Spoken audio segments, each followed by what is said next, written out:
Berbahagia ini saya berkesempatan untuk hadiri Polda dalam rangka acara donor darah yang dilakukan oleh Kapolda Metro Jaya. Tentunya semua teman-teman media sudah mengetahui, kayaknya sudah cukup viral ya berita saya ya.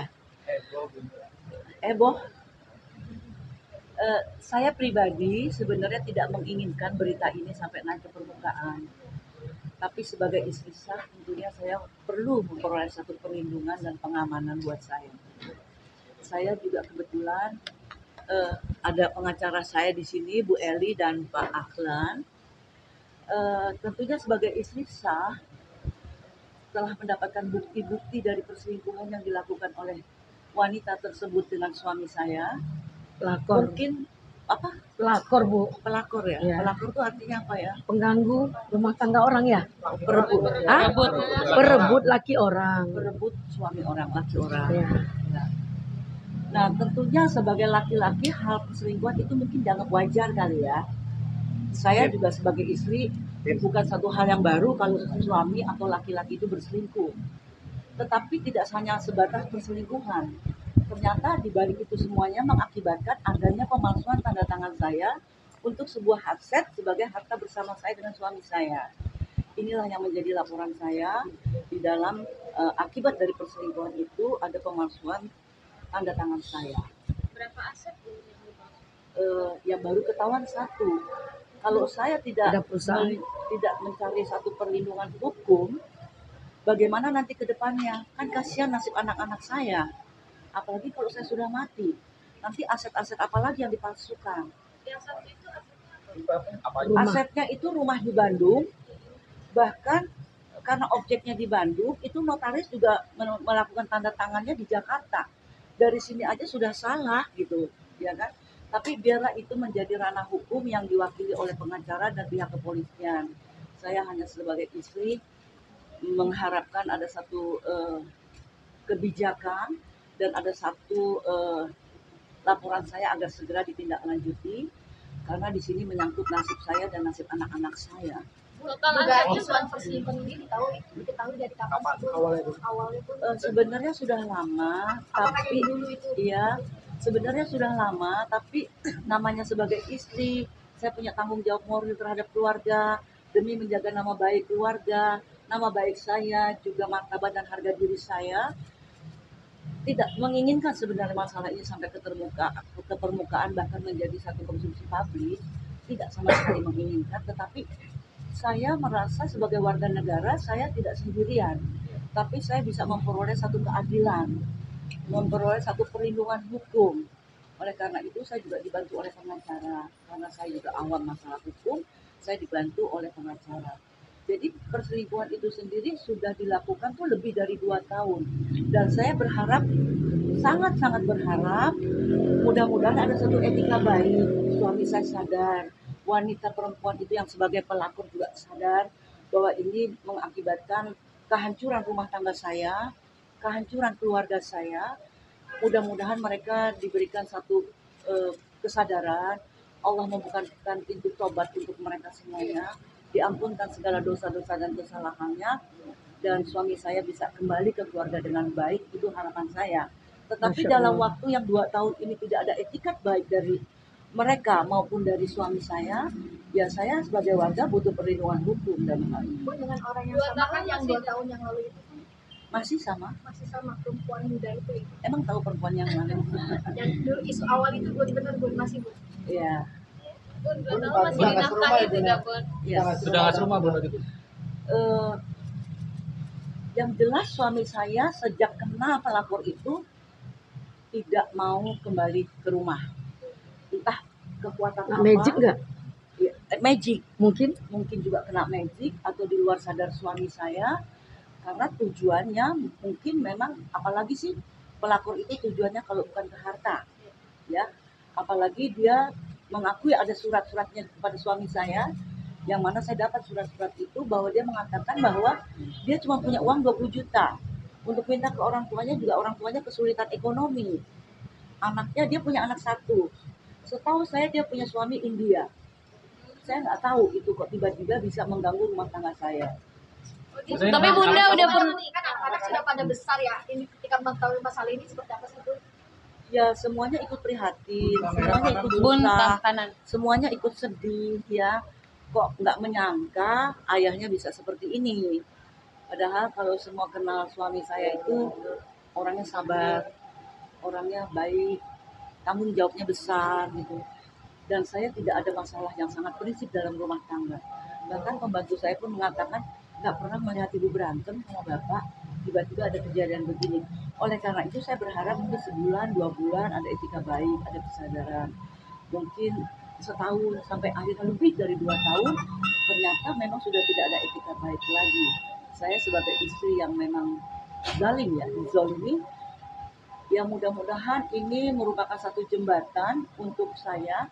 Allah mengangkat harkat dan derajat martabat saya dengan ujian ini, karena tidak akan mungkin terjadi juga ujian ini kalau bukan karena kehendak Allah. Bun, Dan kemarin Allah mengetahui jika kita juga tidak akan mungkin diuji di luar batas kemampuan kita. kemarin beliau mangkir dari panggilan polisi. Dapat Kalau Alasannya dari pihak mau sana saya bertemu. nggak tahu ya, mungkin bisa ditanyakan ke pengacara atau langsung ke polisian. Jadi silakan aja. Alasannya kemarin nggak datang kan karena pengen ketemu Bunda di luar, tahunnya Bunda lagi di Nggak ada. Dia tahu telepon saya, dia tahu telepon anak saya, dia tahu rumahnya kemana dia harus pulang. Jadi nggak mungkin untuk bisa menghindar gitu loh. Jadi jangan terlalu mencari-cari untuk pembenaran-pembenaran.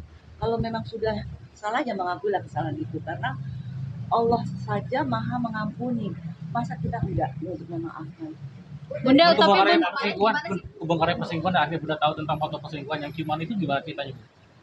Sangat mudah. Pada ketika saya pulang ke rumah dengan niat untuk bicara baik-baik, dengan niat untuk menyelamatkan rumah tangga saya, dia malah pergi dan foto itu ketinggalan.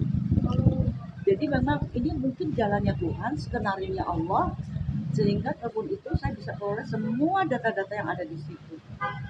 Oke, Bun, ini kan dari pihak sekolah kan sudah sempat respon ya, Bun ya.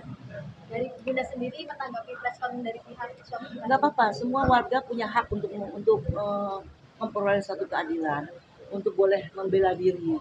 Cuman benar atau tidaknya biar nanti masyarakat yang menilai, dan juga pihak kepolisian yang berwajib, bahkan sampai ke tingkat pengadilan pun nanti masalahnya juga akan terbuka semuanya. Bun, ini kan baru satu aset, artinya sudah menyelamatkan aset-aset yang lain belum sih, Bun? Sudah ngecek belum sih, Bun? Takutnya Kalau kita menyelamatkan aset itu memang sih segala sesuatu itu punyanya Allah ya. Kita di dunia ini kan cuma dipinjami. Tetapi jangan sampai kita menyimpang ke masalah-masalah yang berakibat hukum ya. Kalau aset mau diselamatkan, kalau memang ada etika orang itu mau menipu atau untuk mencuri atau memasukkan tanda tangan lagi, ya dia akan berhadapan lagi dengan hukum. Ini yang saya khawatirkan, jangan sampai nanti kalau saya mati, anak-anak saya mengalami hal seperti ini. Apalagi nanti yang dipalsukan, aset apalagi yang mau diambil gitu kan. Jadi ini juga salah satu saya memperjuangkan nasib dan hak anak-anak saya. Bun menyesalkan juga selama 2 nggak? tahun masih dinafkahi nggak Bu sama beliau? Sama sekali tidak. Tidak. Udah nggak? udah berapa tahun, Bun, tidak dinafkahi? 2 tahun lebih. Ujungnya ini akan proses hukum atau bagaimana? Karena masalah ini sudah saya laporkan ke hukum ya, biarlah ini menjadi masalah hukum, dan saya yakin dan percaya bahwa hukum apapun pasti bisa diselesaikan dengan baik. Bun, tapi sebelumnya sudah pernah bertemu secara langsung dengan si pelakor atau Pihak keluarga pelakor? Pada saat itu ada upaya polisi untuk memediasikan kami dengan si pelakor, tapi pelakornya malah kabur dari saya. Ada rencana untuk gugat cerai nggak? Karena bisa jadi belum ada etikat baik dari pihak suami dan pelakor. Biar saya selesaikan dulu satu persatu masalahnya ya, supaya apa yang jadi saya perjuangkan itu ada hak bersama saya sebagai istrinya. Jadi Menyesal nggak? bukan berarti saya harus menceraikan sekarang atau saya menggugat cerai sekarang, nanti saya tidak punya hak lagi sebagai istri untuk memperoleh hak-hak saya. Jadi oleh karena itu saya tidak dulu untuk menggugat cerai, tetapi saya menuntut agar polisi juga di sini berlaku adil dan segera memproses apa yang menjadi laporan saya. Bahkan sudah ada laporan dari Letkrim bahwa tanda tangan itu sudah jelas-jelas palsu. Saya berani yakin bahwa perempuan itu yang memasuk. Bun, kalau boleh tahu tentang 15 tahun saya hidup sama suami saya, kan saya tahu gerakan garis-garis tanda tangan suami saya. Dan ini perempuan ini yang jelas-jelas mengukir tanda tangan Bun, saya. statusnya kan udah tersangka keduanya punya di Polres. Iya, kenapa nggak mau didatangin? Kenapa harus menghindar? Kalau kita salah, kan nggak ada kesalahan itu yang tidak bisa diperbaiki. Tapi seharusnya dia gentleman, seharusnya juga dia satria, seharusnya si pelakor itu juga berani bertanggung jawab. Ya silakan serahkan diri kepada polisi. Ya, Bun, nominal aset yang di Bandung itu berapa? Bun? nanti biar pengacara saya mungkin ada mau tambahan lagi. Ya boleh. Tambahan dari Bun, saya. ada panggilan kan? Ya ini ada tambahan. Ketika SPKT itu berjalan, statement dari mereka bahwa tidak ada perselingkuhan. Ternyata ada bukti kan. LP kita diterima. Hari ini statement Ibu Jenny luar biasa. Kenapa? Ibu Jenny susah untuk mau muncul di publik. Karena dia beritikat baik agar suaminya datang menyelesaikan persoalan ini secara kekeluargaan. Namun karena tidak ada itikat baik, ya kita melalui pengadilan, melalui proses hukum. Di sini saya minta kepada sebagai ibu negara, Ibu Jokowi, tolong dong. Saat ini maraknya pelakor-pelakor, semena-mena pelakor-pelakor. Kenapa perempuan pelakor terlalu berani membuat persoalan mengalahkan istri sah?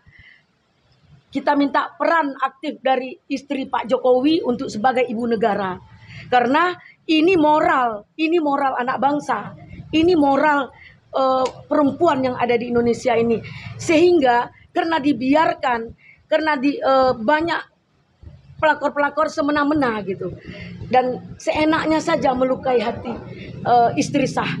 Minta kepada ibu negara untuk bersikap tentang pelakor-pelakor yang tidak punya malu dan tidak punya harga diri.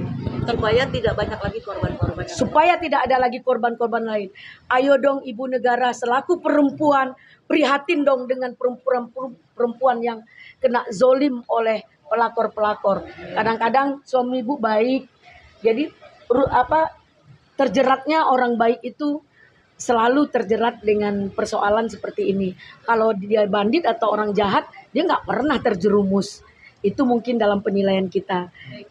Oke. Ada panggilan lagi untuk kasus ini sudah sampai tahap mana Nanti dicek proses aja. hukumnya? Kalau untuk di Polres Jakarta Selatan itu kan udah 2 kali panggilan. Kalau tidak kita minta juga agar dia dijemput paksa untuk keterangan. Nah kalau untuk di sini SPKT di sini kita menunggu relas untuk panggilan atas laporan perselingkuhan yang dia bangga diumbar-umbar. Kan dia yang foto. Lihat, saya pernah lihat kan foto itu seolah-olah dia jebak suaminya Ibu Jenny. Dia foto sedang tidur, dia foto langsung kayaknya selfie, dan sedang di tempat tidur itu dia juga yang moto. Jadi ini perempuan memang nakal ini, terindikasi ya, terindikasi. Mungkin ada tujuan untuk blackmail kali, kalau tujuannya kemauannya nggak dipenuhi. Bisa jadi kemungkinan ya Bu. Pemerasan. Ya kemungkinan Ya, mungkin ya kemungkinan. mungkin tujuannya memang jelas-jelas ke harta. Karena ada terjadi penandatanganan palsu untuk sebuah aset kan harta. Ya mungkin kalau harta itu nggak diberikan mungkin akhirnya disebar juga gitu untuk blackmail suami saya. Iya, mudah-mudahan suami Bu Jenny cepat sadar. Ayo mengucap cepat sadar dari mimpi buruk yang sedang Sebenarnya dikejar. malu lah buat keluarga, buat anak-anak ya, apalagi kita udah punya cucu. Sebenarnya malu masalah ini sampai ke permukaan, tetapi ya sangat-sangat terpaksa karena udah lebih dari 2 tahun dan akhirnya terungkap juga masalah ini. Saya udah cukup lama. Bun, kalau dia suami Bunda kembali mau dimaafkan nggak Bun, atau Pasti. mau rujuk Bun? Masya Allah. Allah aja memaafkan, Luar masa kita biasa. manusia nggak memaafkan? Pasti.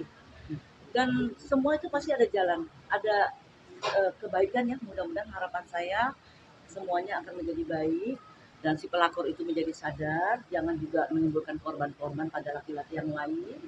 Ya kita harus sama-sama memaafkan. Oke. Ini Dari mungkin dari perusahaan suami gimana pun melihat pemberitaan ini sendiri dan sudah datang ke perusahaan itu? Kan saya tidak ada komunikasi, Dan mencoba datang ke kantor.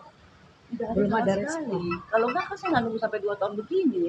Kalau dia ada itikat baik, masalahnya sudah ketahuan sama istri saya, seharusnya datang. Maunya apa? Mau istri 1, mau istri 2, istri 3 silakan. Karena dalam agama kita juga dibenarkan, bukan dosa. Masya Tapi Allah, dijalankannya surga dengan bagimu. benar. Luar Nggak biasa. usah sampai selingkuh-selingkuh begini, bahkan mengakibatkan sampai ke ranah hukum, itu nggak boleh gitu loh. Nanti ditanya mau istri 2 apa istri 3, 10 juga saya kasih. Tapi masalahnya saya bisa terima atau enggak. Kalau saya nggak bisa terima, saya mundur demi kebahagiaannya. Kalau memang saya bisa terima, silakan jalan sama-sama, kan begitu. Bu Yani mungkin bisa lebih tentang sosok pelapor ini, namanya siapa, background keluarganya seperti apa, dan inginnya Saya untuk nanti menyebut seperti apa. namanya aja udah jijik ya. Aka Inisial Aka Alia Karenina. Dan dulu dia karyawati suami saya di Bank BRI. Jadi karyawati. Tapi memang sudah kenal lama dengan karyawan. Ya pada saat suami saya menjabat di BRI. Bun, ini maaf sebelumnya ini kan sudah di pernikahan Bunda yang keempat ya, kalau tidak salah. Dari rangkaian perjalanan hidup Bunda yang keempat ini, apa yang bisa ditelaah dan dipelajari sebagai pijakan ke depannya? Kita sebagai manusia hidup tidak boleh menyesalkan atau melupakan sejarah daripada perjalanan hidup kita. Karena pengalaman dalam perjalanan hidup itu adalah pembelajaran buat kita untuk ke depan lebih baik. Kalau mungkin saya sebagai perempuan atau sebagai istri yang kurang beruntung, tidak sama seperti istri yang lain, saya harus mengalami kesekian kali di dalam rumah tangga, itu kan ada reasonnya. Dan itu Allah punya maksud untuk itu semuanya. Jadi saya bersyukur saya dapat pengalaman seperti ini luar biasa, Masya Allah. Ini yang membuat saya juga untuk lebih dekat lagi sama Allah, dan saya percaya cinta saya kepada Allah tidak mungkin ada yang lain. Amin. Makasih Bunda. Makasih Bu. Ada tambahan istri baru. Nanti Cerita dong ke Baris, Ma. nengok anak saya, dan insya Allah anak saya dalam waktu beberapa hari juga akan datang, karena anak saya juga ikut sedih, ikut nangis, katanya dia nggak mau mama sendirian, dia mau temenin mama. Kasihan. Saya selalu bilang kepada anak-anak saya, kalau saya kuat, anak-anak harus kuat. Kalau anak-anak kuat, insya Allah saya akan lebih kuat. Bismillah. Oke. Makasih Bu. Makasih ya. Sehat-sehat ya Bu. yang udah jadi tadi. Ya, sudah kita ini kan. Sudah ada di sopirnya. Maaf ya tadi nunggu lama ya.